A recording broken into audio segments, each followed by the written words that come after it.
Hello everyone, welcome back to our channel Web Impact. I hope you enjoyed our previous videos. If you missed it, make sure to check it out. The link is in the description below. Now let's get start our video. So in this video, we will talk about HTML list. HTML list allow web developers to group a set of related item in a list. HTML list एक functionality provide करती है developers को कि जो set of related items है उन्हें list के form में अरेंज कर पाए. बेसिकली HTML लिस्ट जो है वो थ्री टाइप्स की होती है. First unordered list, second ordered list, third description list. First type को देखते हैं हम लोग. Unordered list it is use to create a list of related item in no particular order. अगर हमें किसी भी सीक्वेंसिंग की ज़रूरत नहीं है या किसी भी ऑर्डर की ज़रूरत नहीं है कि हमें डेटा को किस किस टाइप के लिस्ट के फॉर्म में अरेंज करना है, तो उसके लिए हम अनऑर्डर्ड लिस्ट का यूज़ करेंगे. Now the second one is ordered list. It is used to create a list of related item in a specific order. अगर हमें किसी भी डेटा के लिस्ट को एक स्पेसिफिक ऑर्डर या सीक्वेंस में अरेंज करना है तो उसके लिए हम ऑर्डर्ड लिस्ट का यूज़ करेंगे. Now the third one is description list. It is used to create a list of terms and their descriptions. Third type जो हमारा है डिस्क्रिप्शन लिस्ट है, उसमें भी हम डेटा को लिस्ट के फॉर्म में तो अरेंज करते हैं, लेकिन हर एक आइटम के बारे में हम उसके कुछ डिस्क्रिप्शन या उसकी कुछ डेफिनेशंस भी लिख सकते हैं. तो अब हम अनऑर्डर्ड लिस्ट के बारे में समझते हैं, जो कि हमारा HTML लिस्ट का first type. An unordered list is a collection of a related item that have no special order और अ सीक्वेंस. जैसे कि मैंने आपको पहले समझा दिया है, जो भी लिस्ट को हमें विदाउट एनी सीक्वेंस अरेंज करना है उसके लिए हम अनऑर्डर्ड लिस्ट को यूज करते हैं. The list items in unordered list are marked with bullets. जो भी हमारा आउटकम आता है अनऑर्डर्ड लिस्ट का वो बुलेट्स के फॉर्म में अरेंज होकर आता है. सबसे पहले हम इसका बेसिक सिंटेक्स समझ लेते हैं, जिसमें हम यूएल टैग का यूज़ करते हैं और एल आई टैग का. एल आई टैग के अंदर हमारे एलिमेंट्स लिखते हैं जिसकी हमें लिस्टिंग करवानी है, जिसको हमें सीक्वेंस के फॉर्म में लाना है. फिर इसका आउटपुट हमें कुछ इस तरीके से दिखाई देगा लिस्ट के फॉर्म में. इसे हम सबलाइन पे भी टेस्ट करके देखते हैं कि ये दिखता कैसा है. तो सबसे पहले मैं इसका बेसिक सिंटेक्स फॉलो करूँगा. यूएल यूएल के अंदर एल आई टैग का यूज़ करेंगे हम. जो एग्जांपल हमने अभी देखा मैं उसी को हमारे सबलाइन टेक्स्ट पे लिखूँगा. तो हमने उसमें कॉफ़ी देखा था, कॉफ़ी. फिर हमारा नेक्स्ट एलिमेंट हमने एल आई टैग में टी ले लिया. फिर उसी तरीके से हमने नेक्स्ट एलिमेंट मिल्क ले लिया. अब हम इसको राइट क्लिक करके ओपन इन ब्राउज़र करेंगे तो हमें शो होगा ब्राउज़र पे कैसे दिखता है. तो आप देख सकते हैं कि किस तरीके से हमें दिख रहा है, सेम एज़ हमारे एग्जांपल के तरीके से. सो ये तो हमारे अनऑर्डर्ड लिस्ट के ऊपर हो गया. अब हम अनऑर्डर्ड लिस्ट में और क्या-क्या है वो चीज़ देखेंगे. तो अनऑर्डर्ड लिस्ट में हमारा नेक्स्ट पॉइंट है unordered list attribute. This type of attribute give the type of bullets to be used in the list. जो हमारा डेटा यहाँ पे बुलेट के फॉर्म में आ रहा है, ये और किस तरीके से आ सकता है हम एट्रीब्यूट्स के थ्रू देख सकते हैं. जैसे कि हमारे थ्री टाइप के एट्रीब्यूट हमने इसमें यूज़ किया है अनऑर्डर्ड लिस्ट में. जो सबसे पहला है disc. It gives the default bullet structure. जो हमारा बाय डिफ़ॉल्ट स्ट्रक्चर आता है लिस्ट का अनऑर्डर्ड लिस्ट में, वो हमारा डिस्क के फॉर्म में आता है, जो कि आप स्क्रीन पे देख सकते हैं. और अगर हमारा सेकंड देखें तो सेकंड टाइप है square. It gives solid box bullet. इसको भी हम अभी सबलाइन पे टेस्ट करके देखेंगे कि ये किस तरीके से दिखता है. उसी तरीके से थर्ड वन है सर्कल. तो मैं इसको सबलाइन पे आपको दिखाता हूँ. तो हम इसका टाइप चेंज करेंगे.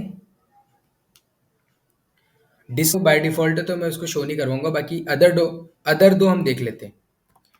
तो पहला तो हमारा स्क्वायर है. अब इसको देख लेते हैं कि ब्राउज़र पे किस तरीके से शो होता है. तो आप देख सकते हैं चेंज यहाँ पे हुआ है. फिर दूसरा है हमारा सर्कल.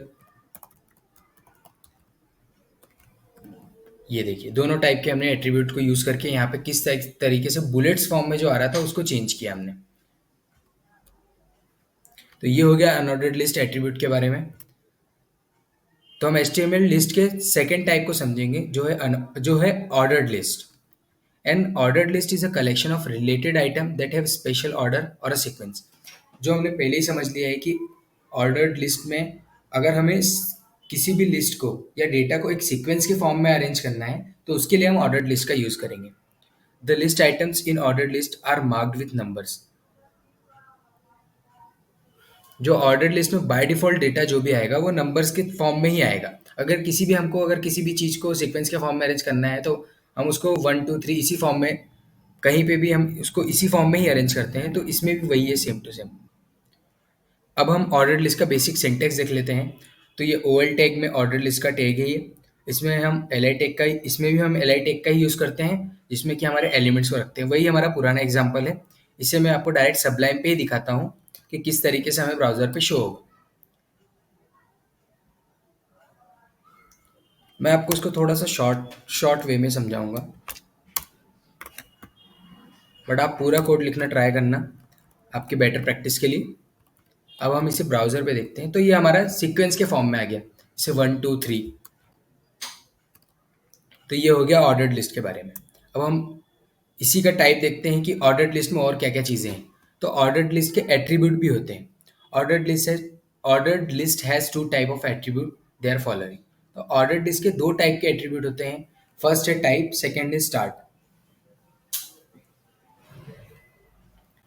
अब टाइप से हमें सिंपल ये समझ में आएगा कि जो नंबरिंग हमारी हो रही है, जो सीक्वेंस यहाँ पे हमारे जो सीक्वेंस हो रहे हैं, वो हमें नंबर के फॉर्म में करवाना है, रोमन नंबर के फॉर्म में करवाना है या अल्फ़ाबेट को यूज़ करना है, तो वो हम टाइप से चेंज कर सकते हैं। फर्स्ट है जो हमारा नंबर है, और सेकंड जो है हमारा अपर केस का अल्फ़ाबेट है, थर्ड है जो हमारा लोअर केस का अल्फ़ाबेट है, फोर्थ है वो हमारा अपर केस का रोमन नंबर है, और जो फिफ्थ है वो हमारा लोअर केस का रोमन नंबर है। तो मैं आपको एक एक करके इनको सबलाइम टेक्स्ट एडिटर पे शो करवाता हूँ। तो अब हम सबसे पहले इसका टाइप चेंज करके देखते हैं। बाय डिफ़ॉल्ट तो नंबर है, तो उसको नंबर को शो करने की ज़रूरत नहीं है। मैं आपको अल्फ़ाबेट की सीक्वेंसिंग आपको शो करवाता हूँ। तो आप देख सकते हैं स्क्रीन पे, जैसे कि हमें अल्फ़ाबेट फॉर्म में सीक्वेंसिंग शो हो रही है। उसी तरीके से हम यहाँ पे इसका टाइप स्मॉल ए अगर लेते हैं, तो वो किस तरीके से शो होता है वो भी देख लेते हैं। तो small a b c d के फॉर्म में सीक्वेंसिंग आ रही है। उसी तरीके से अगर हम यहाँ पे कैपिटल आई लेते हैं, तो देखते हैं ये किस तरीके से शो होता है। रोमन नंबर के अपर केस के फॉर्म में डेटा शो हो रहा है। उसी तरीके से अगर हम यहाँ पे स्मॉल आई लेते हैं, तो लोअर केस के फॉर्म में रोमन नंबर शो हो रहा है। जो हमारे 2 टाइप के ऑर्डर्ड लिस्ट में एट्रीब्यूट थे, उसका सेकंड टाइप है स्टार्ट। अब सीक्वेंसिंग करनी तो है, लेकिन काफ़ी सारी जगह हमें सीक्वेंसिंग के नंबर चेंज करने पड़ते हैं कि हमें स्टार्ट कहाँ से करना है। तो वो हम यहाँ पे समझते हैं। An integer to start counting from the list items. Always in Arabic numerals 1, 2, 3, etc. even when a numbering type is letter or a Roman number. इसका सिंपल सा मतलब है कि अगर हम अल्फ़ाबेटिकल लेटर भी यूज़ कर रहे हैं या रोमन नंबर भी यूज़ कर रहे हैं, तो हमें स्टार्टिंग वैल्यू उसकी हमेशा ही अरेबिक न्यूमरल्स, जो कि हमारी इंटीजर वैल्यू होती है, उस वही देना है। हम एग्जांपल के थ्रू समझते हैं कि इसका मतलब क्या है। अगर for example to start numbering elements from the letter C और द रोमन न्यूमरल्स 3, हमें हमेशा यूज़ इस तरीके से करना रहेगा कि start equals to double quotes 3, क्योंकि हमें थर्ड नंबर पे ही सी मिलता है और थर्ड नंबर पे ही 3 आता है।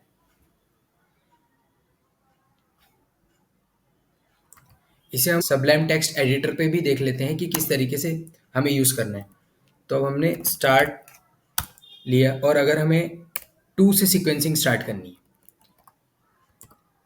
तो ये हमें इस तरीके से शो होगा ब्राउज़र पे।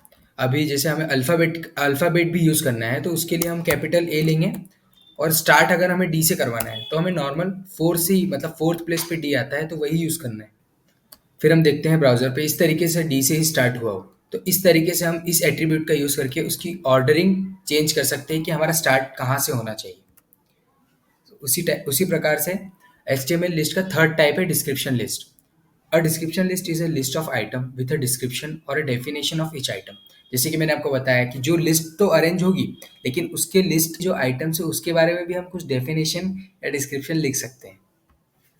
The description list is created using DL element. The DL element is used in conjunction with the DT element which specify a term and the DD element which specify the term definition. इसे हम simple एक example से समझते हैं।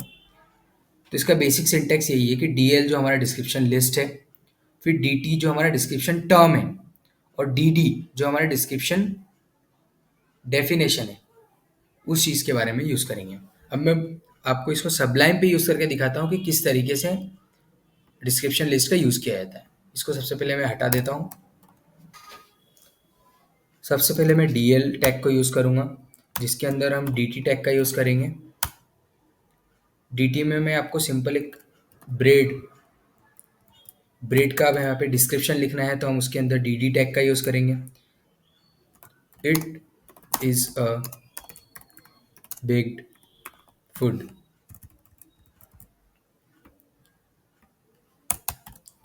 अब bread के अलावा अगर हमें किसी और टर्म का यूज़ करना है, जैसे कि कॉफ़ी हो गया, तो उसे डी टी टैग में लिख के अगर इसका कुछ डिस्क्रिप्शन देना है तो डी टी टैग का यूज़ करके हम a drink made from roasted coffee. अब हम इसे देखते हैं ब्राउज़र पे किस तरीके से शो होता है।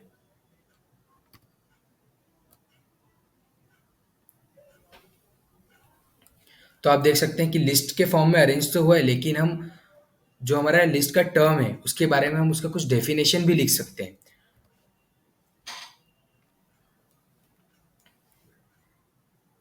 मैं इसमें थोड़े चेंजेस कर देता हूँ, जिससे कि आपको थोड़ा सा और इजीली समझ में आए कि मैं कहना क्या चाह रहा हूँ। तो आप और इजीली समझ सकते हैं कि यहाँ पे हम ब्रेड एज ए लिस्ट हमने ब्रेड और कॉफ़ी का बनाया है, पर वहाँ पे उसके बारे में हमने कुछ डेफिनेशन भी दी है। तो इस तरीके से हम डीएल टैग का यूज़ कर सकते हैं। डिस्क्रिप्शन लिस्ट जो हमारा थर्ड टाइप था उसका यूज़ कर सकते हैं। ये तो हो गया एचटीएमएल लिस्ट के बारे में। आज की वीडियो के लिए इतना ही। अगर वीडियो अच्छी लगी हो तो लाइक और सब्सक्राइब करें। Don't forget to share it. Thank you. Keep watching our channel.